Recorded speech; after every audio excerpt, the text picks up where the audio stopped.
Hello, everyone. Welcome to our show. Today we discuss about Reddit, how you can consider Reddit in your SEO strategy. Possible you can get results from Reddit alone because I can't tell that Reddit is only for SEO. Of course not. You can get huge traffic and sales by considering this channel to create brand awareness. And I'm so excited to discuss this topic with Shane Austrie. How are you? Doing pretty good. Doing pretty good. And yourself? Yeah, I'm doing great.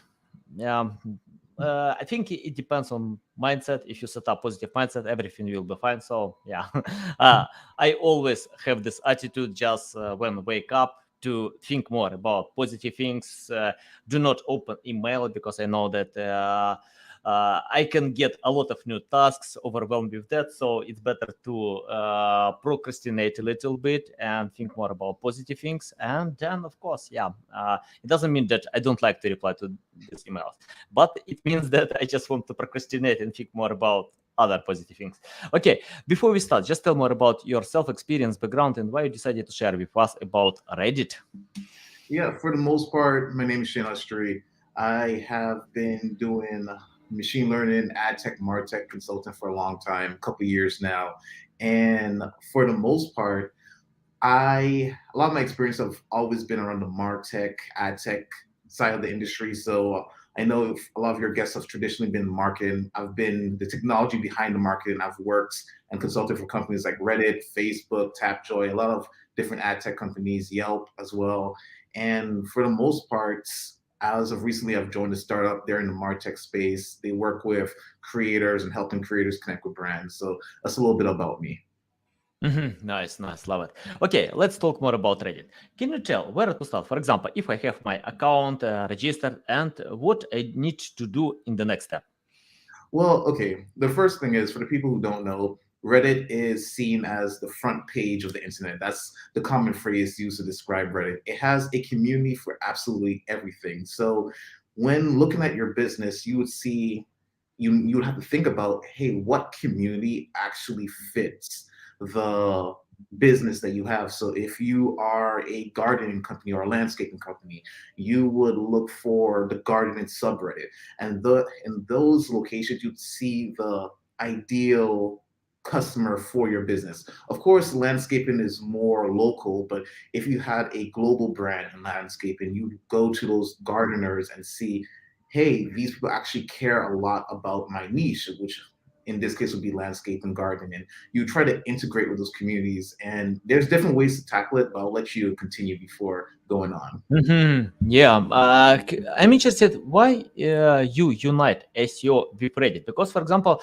if we are talking about just traditional SEO on Reddit, you can get no follow links that don't impact to SEO traffic. Possible, I don't know. So it depends. I think I don't care a lot about no follow, do follow. For example, if I get backlinks from Forbes, CNN, Wikipedia. Why not? All of them are great. So I think Google has some, I don't know, like to measure the authority of these links. Can you tell more about Reddit? Because, for example, if I open Fiverr and search for Reddit, I can get a lot of services to get 100 backlinks for $5. I don't know, for $10.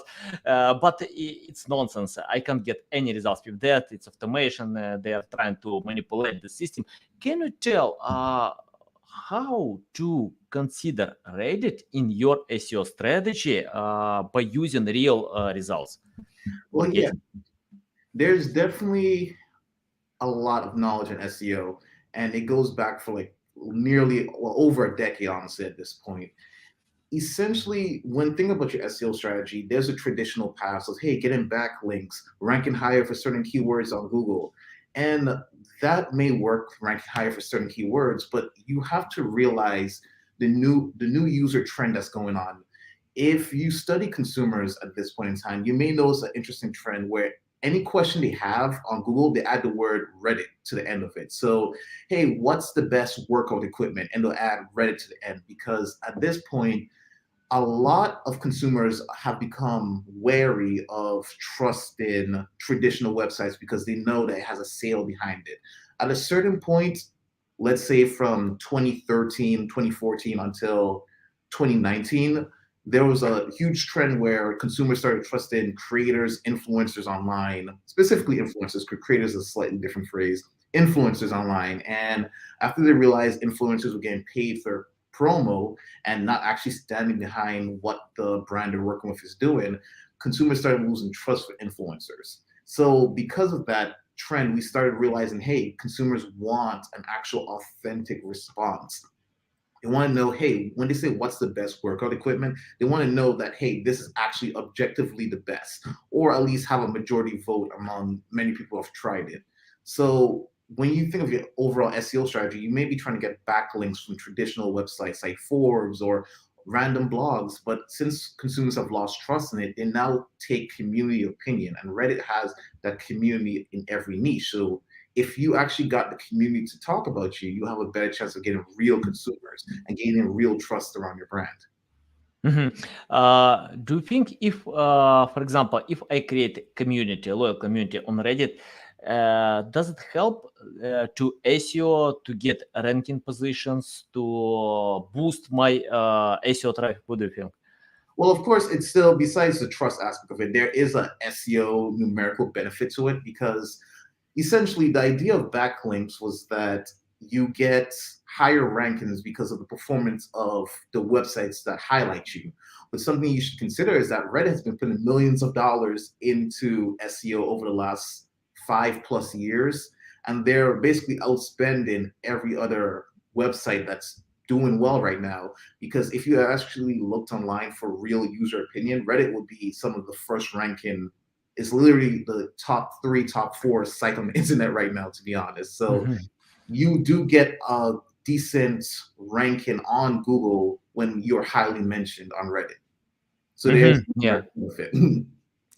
I usually like to search for new keyword ideas on Reddit because people go to Reddit when they can't find information on Google. So on Reddit they can ask about such topics, and yeah, it's a great strategy to find some untapped keywords that competitors might ignore. So to get results with that, and even more, for example, when you use these keywords, you can take content because people reply to those questions, so you can optimize this content, of course, with full of attribution to the offers, but you can optimize to create more readable, to create design and to get results. So yeah, it's awesome strategy, by the way.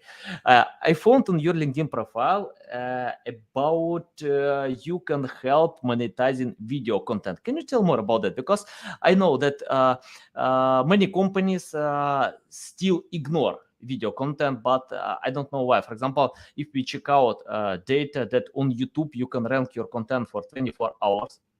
For example, compared to Google, it takes an year to, if I remember correctly, 7% of new pages can achieve the top 10 results for the first year, and you need to provide link building campaigns, to create awesome design, to edit content, many things. But on YouTube you can do it for 24 hours if you film awesome videos. Can you tell more about monetization? Because people think that you can monetize video content, but I found that you can help with that. Can you tell more about that? Well, yeah, it's definitely dependent on who's asking, because a lot of people who ask are, let's say, creators. Creators also are wondering how to monetize their video content. For them, we have the startup I recently joined. They actually help with that, connecting with brands and saying, hey, if you when you post on these different social platforms, you're able to then work with brands, get paid based on the number of views. And this is much like what you'd see on YouTube if you post a content and then get in ad revenue from it. However, we try to work more closely with not just matching with random ads like Google does, but actually matching with brands that match your audience interests.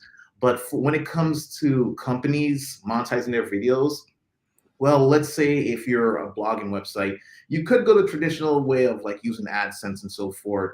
But from what we've seen, that has had a lower performance. What we've seen in the advertising industry is that, yes, Google AdSense has kind of dominated the space, but what we now see from user behavior is that users don't like traditional ads. They ignore them, they skip them, and yes, you may still get the ad views, but you lose trust with the users. So what we've seen is that if you partner with brands directly and have more direct relationship with what's getting placed on your website, your blog, for example, you could actually monetize and retain users at the same time. Can you tell more about creating the right strategy? How to find the right topics for video content and how to learn users' intent with that? Well, one way is definitely going back to the Reddit idea. Reddit, they're super open, to be honest. That's the one place where you get honest reviews, no bias, no sales. So if you were to go into a subreddit about your specific niche, you would see that, hey, they really care about this subtopic. So if it's garden, you may realize that they really care about lilies, maintaining lilies in the wintertime. And that gives you a brilliant idea if you have a garden website. Hey, let's talk about maintaining lilies in the wintertime. So going through Reddit, you can sort by most popular posts over the last week, 30 days, or even a year. And from that point, you can have topics that you know people actually care about and would actually rank. You can even then post your video back onto Reddit to then get traffic to your website. Yeah, love it. Okay, let's talk more about machine learning because it's your experience as well, and you mentioned about that in the first part. Is it good idea to create content by using AI tools? Because Google tells many times ignore it, it doesn't help, create content manually, but others of AI tools, and I have great founders of these tools, Copy AI, many others, and they tell no way you can use AI tools to create awesome content. Can you tell more how to consider this these tools to create awesome content? Yeah, I mean, I definitely understand where everyone's coming from. I understand the hype behind it of using different copywriting tools. Hey, enter competitor sites, and the tool creates automatically a blog post for you to post.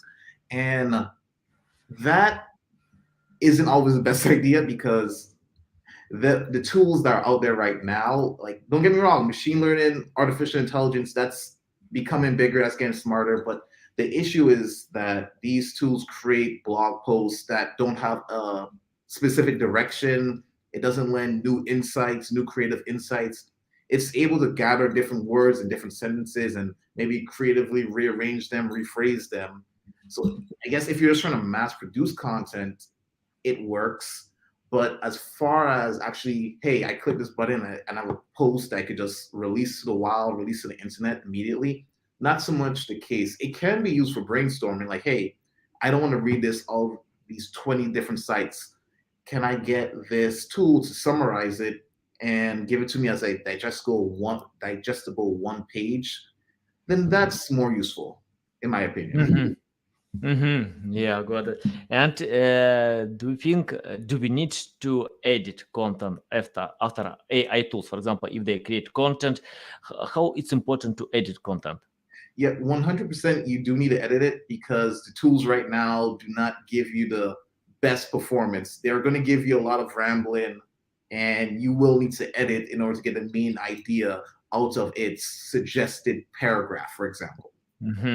Yeah, yeah. By the way, I'm using AI tools not often, and it depends on my goals. For example, if I create content for big publications or for some places, I don't use them. It's better to provide this job manually. But for some pages, for example, we create content for 100,000 pages. It's like converters, and yeah, it works well. So you, if it's not high competition, low competition, so why not? You can create content by using these tools, and it looks good. You know, it's better to check out manually.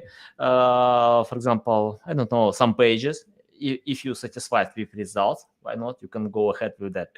Okay, let's talk more about SEO. Can you tell about creating the right strategy for SEO? For example, we have Reddit, we have many other channels, but people still fail because of chasing high volume keywords. Can you tell how to create the right strategy for a new website that wanna jump on this field, but if competition is fierce, like I don't know, many websites in the top 10 results, like Amazon, Wikipedia, how to create the right strategy? Well, I guess when you are in a category that's high volume, high competition, you definitely have to figure out your niche. Some people try to compete with the bigger players for that keyword or for that niche. But then I feel that that's a waste of effort because you may not have the advertising dollars they do. They may power their blogs, those keywords with a certain type of advertising budget that you may not be able to match. So the ideal strategy would be to, within your niche for your business, figure out subcategories that are low volume and then focus on those.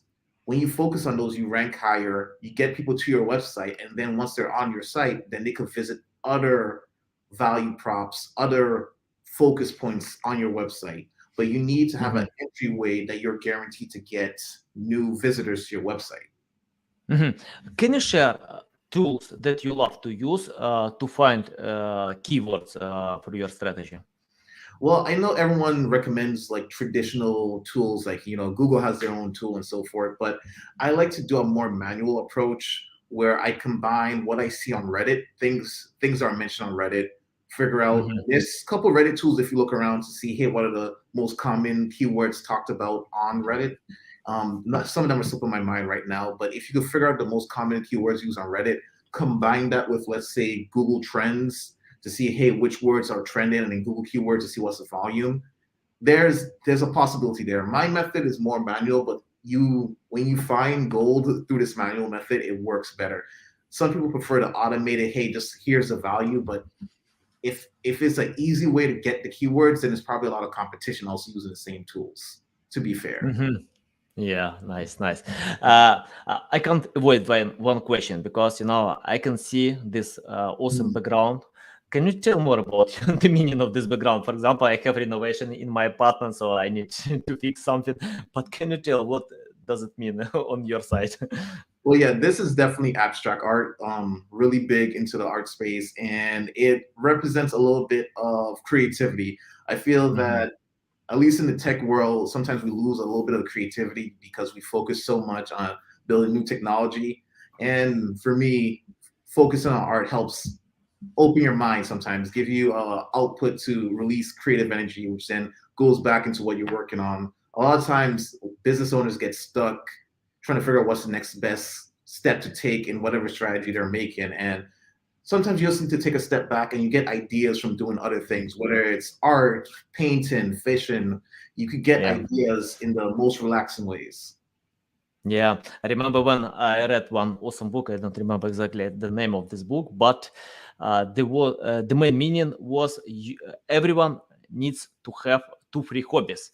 In order to reload your mind. For example, if we work hard in our loving niches, not everyone, of course, 70% of people still hate their jobs, but if you have loving job, you need anyway to reload your mind. And yeah, two free hobbies, it's awesome. And creativity, yeah, it's awesome place. I like, for example, to play basketball with my son, to spend time playing soccer, tennis, many other stuff, just to walk with my wife. So yeah, it depends.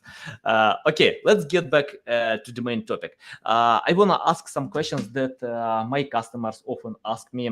Even big companies that have a good budget, have a lot of sales, but they struggle to create content. And for example, when I tell them, okay, we have content plan, please create awesome content, high quality, valuable content, and they reply to me, we have no time. We need to compete with our competitors. It's fierce competition, and we need to develop, innovate our products. And can you tell how to find responsible copywriters who can write awesome text? Because, for example, 10 years ago, I had a team of copywriters who wrote about everything. Today, I have a team of designers because it's better to cooperate with experts. Can you tell how to find responsible copywriters? Hmm. Good copywriters. Yeah, of course. Hmm. Of course, good. Well, good copywriters, those are hard to find because everyone says they do copy at this point. So, at least for me, I look at people who are trending on social media, companies or individuals who are trending on social media. I guess Mhm, one person in particular that stands out is, okay, he was trending back in 2018, Ty Lopez, right? And mhm, he actually had a team of copywriters working for him. this would be a good example of, hey, hiring someone who you know actually produced results in the past, because Ty Lopez didn't get famous on his own, to be fair. It was a team of copywriters. So one way would be to have someone who just stays up to date with who's trending right now. And a lot of times behind that, you can find good copywriters. If you go in traditional marketplaces like Fiverr and Upwork, you're not going to find good quality talent. You're going to find people who just churn out content. And that's what you want. There's a time and place for people who just churn out content. But if you want copywriters who make good copy, then you normally have to poach them from other companies who are doing well. Yeah, and it's better to check them out, to give some tasks before hiring. For example, I can spend some budget just to order like 500,000 words, to analyze. Of course, it doesn't mean that you need to order like the number of symbols, but you need to check out their job before hiring. Okay, I have the question about technology. I found on your LinkedIn one more time that you help companies to adopt technologies. Can you tell how companies need to know that something is obsolete on their strategies, methods, and how to consider new technologies or find them to adapt to existing products or creating products? Well, every niche is different. And because of that, is really niche dependent. But you, as a business owner or as an executive at a company, manager as well, you have to think, can this process be better?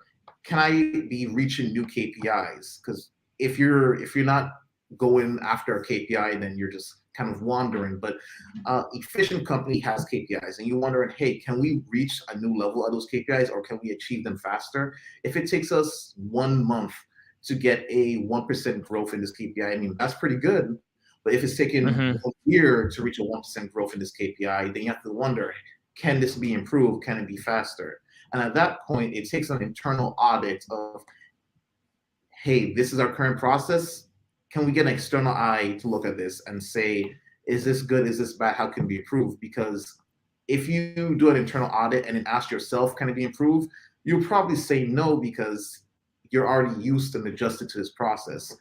For example, one company in particular, they were accepting customers into their flow, into their funnel, but they weren't actually keeping track of where do customers fall off, what are the common things that customers do. And because of that, they couldn't tell the difference between, hey, is a customer likely to fall off after 2 months, or is a customer likely to stay on and be a returning customer for the next year? They couldn't tell that because they weren't collecting information on the customer throughout their journey. But if they had collected information on the customer throughout the journey, they would have been able to tell. And if a customer is likely to churn, they could have done a proactive action to prevent them from churning. But to them, they thought it was normal not to collect enough information on their customers in advance. And everyone inside the company thought that's normal because that's what they already do. They need an external set of eyes to look in and say, hey, what you're doing isn't the most efficient. It could be improved. Yeah. Can you tell more about KPI? How to measure KPI? For example, is it good idea to invest dollar and get $2 back, or we have some more sophisticated methods to measure KPI? Yeah, well, KPI is really subjective to the customer. And when I say customer, I mean to the company. It is really what they use to tell how their company is doing well. Some people prefer direct dollar amounts, but if you track direct dollar amounts, you actually may hurt your company's performance because you're going to make more short-sighted decisions. A lot of times people think, hey, we want to get as much money from the customer as possible. So then you will start focusing on customers who purchase early on and then the largest amount. Like, hey, we're going to focus on getting customers who pay $100 on their first day. However, that customer may not ever come back again. And in the long term, you actually notice the decline in the company's growth. So what you'd have to do is instead focus on a KPI that is close to your goal, but not exactly your goal. It's a similar idea in machine learning as well, where maybe you'd focus on customer retention, or how long does a customer stay on before they churn and never come back to your website, your platform, or your business. If you focus on retaining a customer, you may end up making more money over the long term rather than focusing on a customer who purchases immediately. Additionally, if you focus on keeping customers over a long period of time, that actually increases your chance of them spreading and talking about your customer, well, talking about you as a company over that long period of time. So if you keep them over 2 years, there's a more likely chance that they will say, hey, to their friend, hey, can you check out this website? And it's probably going to be about your business. It's probably going to solve that friend's problem. But you can only actually get word of mouth by having a customer be on your platform and then for X amount of time and then talking about it over that X amount of time. So there's definitely different ideas to KPIs. Nice, nice. Valuable. Can you tell about retaining customers longer? Because I check out a few studies that acquiring new customers cost more, 5 times more than retaining existing ones. Can you tell more how to retain longer as maximum as possible? Well, retaining, that is definitely a golden question right there. It's dependent, again, on your business, because if you're a software company versus a lawn mowing company, you're going to have different strategies to it. A lawn mowing company may send you a postcard every week just to say, hey, how's your grass doing? Or they might send someone to your local area and take a picture. Hey, we noticed your grass got 2 inches longer. If at the rate that is growing in 2 months, it's going to look like this. And because they remind the customer may come back. Additionally, maybe for a software company, their way of reminding a customer might be different. It might be, hey, send them occasional SMS, send them occasional email, might be a push notification. Of course, you also have to add value when you notify the customer, because if you just notify them and ping them constantly, they actually end up getting annoyed and leave sooner. So you have to add value, like, hey, here's, I really don't like this method, but it's like, hey, some people do, hey, here's some free credits. That sometimes doesn't work and it cheapens your brand, but that's one method I've seen used. Yeah, yeah. For example, in my company, we usually give more than promise. It works well. And the second way, we talk to customers much often. For example, it's not like to send reports 1 time a month. I can ask a few times a week, what's going on? Do you need any help, additional help? And if you have resources, why not? We can help, with that, so even for free, because customers can get this attention. They love it. They wanna cooperate with brands that care about them. So yeah, many different strategies. I think it's better to learn them. Can you tell about social media, how it's important today to grow on social media? And for example, we discussed a little bit about Reddit, but what about all social media? How it's important today for SEO to have strong presence on social media? Well, yeah, I feel like, okay, everyone at this point knows that you have to have a social media, but I don't think they understand why. They think they just post content and post bad content at that and think, hey, we're doing our job. It seems that companies at this point in time like to do the bare minimum, and they want to release what they want to release. Like, hey, I'm just going to release what I think is important. And that's actually kind of rude to your customers, because your customers is not going to read your content. You're going to have a Facebook page and it's not going to have any likes or comments. Essentially, what you should really try to focus on is customer focus. So what do your customers want to see? How do they want to see it? Maybe giving them valuable advice, but if you're not saying it in the way that they want it, then they're not going to consume it. Additionally, a lot of companies don't even give value in the first place. They just want to talk about their products, and that's actually kind of rude because you're saying that your customers don't deserve quality content. You mentioned a few times about value, give value, share value. Can you tell more about that? How to share value? Because value is a little bit tricky. I don't know it's valuable or not, because for someone it's valuable, for others it's not. How to learn your customers and know what kind of value to provide them? Well, value is the core concept, and there's also the wrapping around it, such as a gift. But when you think of value, you got to think about what would help your customer the most. But then you also need to think about, how do I give this thing that will help the customer in a way that they actually appreciate it? Because if you don't give it to a way that they appreciate it, then you're not truly giving value. So an example would be Wendy's. They're one of my favorite companies right now because they are super active on Twitter. And Mhm. of course, they could talk about, hey, how great their burgers taste or how great their drinks are compared to McDonald's. But Yeah. the thing is, they realize it's not always about the direct value. It's also about the delivery. And for them, they try to provide value by making their customers laugh. And they have revamped their social media technology. They have revamped their org a bit, and they've been focusing solely on staying up to date on local trends and figuring out the humor that works for their audience. So one thing that they do that most companies would probably never do is they start like Twitter arguments with McDonald's. They would directly say, "Hey, McDonald's, your burgers aren't real and they don't look like the advertisement. Stop lying to your customers." They would intentionally start very interesting conversations. And the thing is, most companies think, why would I do that? But then your consumers are loving it because they're like, oh, this is interesting. This is funny to look at. And then they start thinking about you more. They, instead of just thinking about you as a burger company, they start thinking about you as a friend online. And that relationship you built by giving entertainment value then makes them want to try out your other value of, hey, we also have good food. Which, just to clarify, over the last 4 years, revenue for Wendy's have went up by 64 million. So they're doing it right. They're definitely doing it. Yeah, I think so. Okay, I have the question about what it's better not to do today. And why? Because let me clarify or even share example. For example, I often see when companies post content on social media without trying to engage with the audience, just share some product pages, e-commerce pages, without do anything else. It doesn't work. It doesn't help to sell, to create brand awareness, to build your audience, and it's just wasting of time. And sometimes managers on companies can do it. They got this task. Okay, post content on social media, on Twitter, Facebook. They do it without caring about results.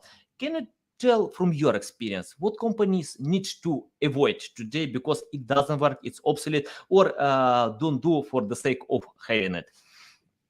What they shouldn't do? Yeah, shouldn't.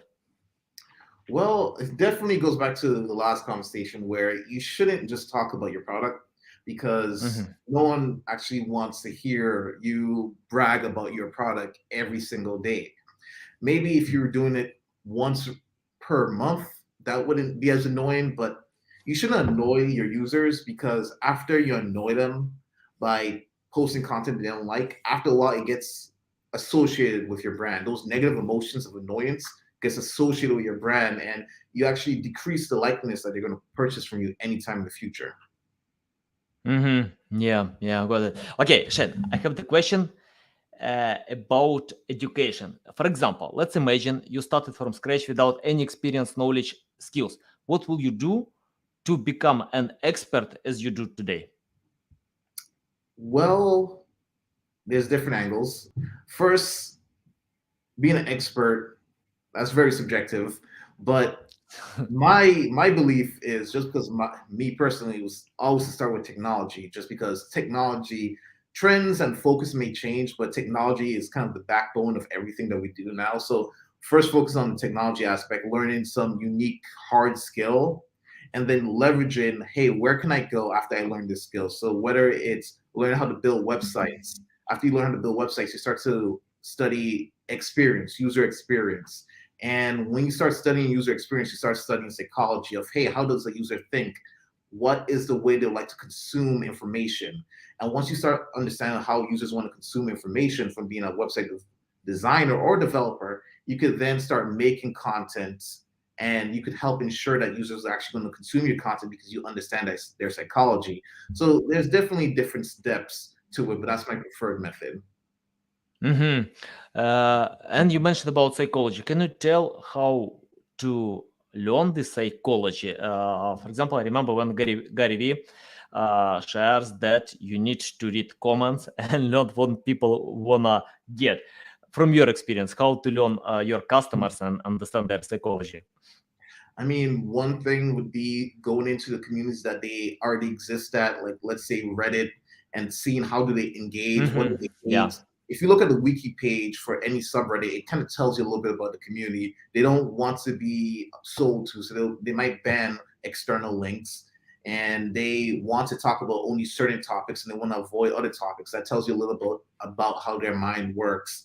Additionally, from there, you can start expanding, saying, hey, okay, what other content do they consume besides Reddit? You can look at that by looking at, hey, what kind of memes do they post and where do these memes originate from? Because a lot of times they may come from TikTok, for example, and looking at other sources of their content. Once you start living and breathing what the content that they actually consume, then you start to understand their psychology a little bit better.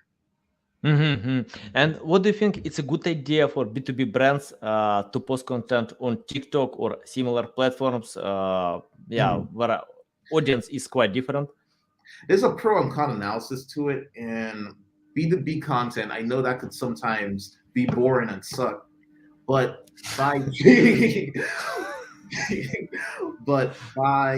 simply understanding consumer trends, you can start to make better B2B content. A good example is there's a favorite content creator that I like called My First Million. Their podcast is pretty amazing.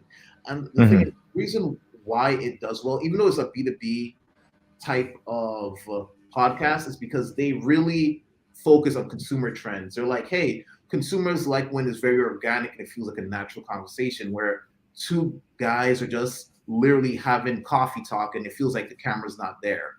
And because they studied that consumer trend, they applied it to the B2B world and they started getting a lot of traffic. They're actually, I think they're ranked #1 on the business podcast category. And essentially, if a business started focusing on consumer trends, maybe even trying to see, hey, can we get regular consumers to care about us? They may start noticing more sales directly or indirectly by doing that. Yeah. I think companies still pay a lot of attention to direct ways, but indirect way can help to increase sales. And I have the question about the future. Can you forecast the future? What kind of future will be in technologies? Because metaverse is coming, I don't know, many other stuff.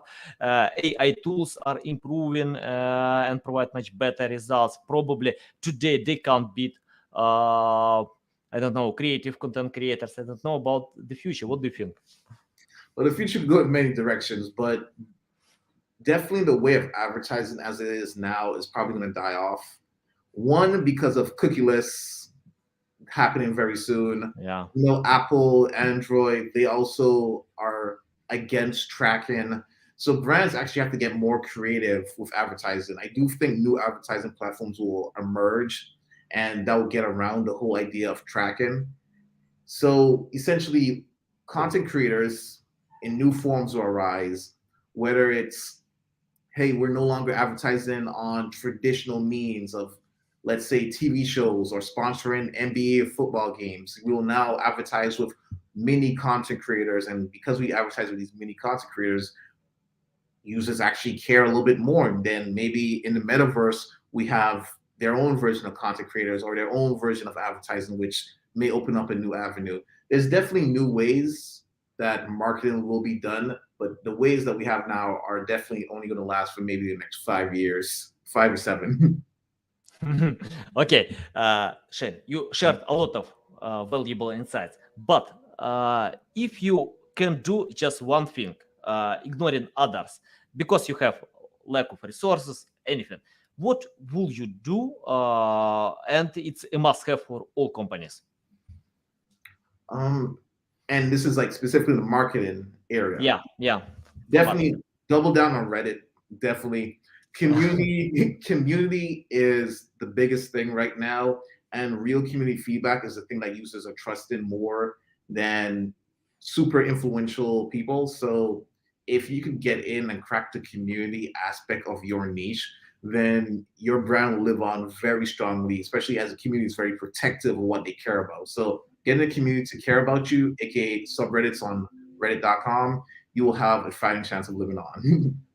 Love it. Shane, it's a big pleasure to get on my show. Tell our audience how they can reach out to you, learn more about you, follow you. Well, traditionally, either LinkedIn or my Twitter, either one works. Okay, guys, you can find Twitter and LinkedIn on description to this podcast. Listen to us on Apple, Google, Spotify. Thanks again for your time. A big pleasure. Welcome back anytime to share more value. I love it. I'm pretty sure that audience will love it as well.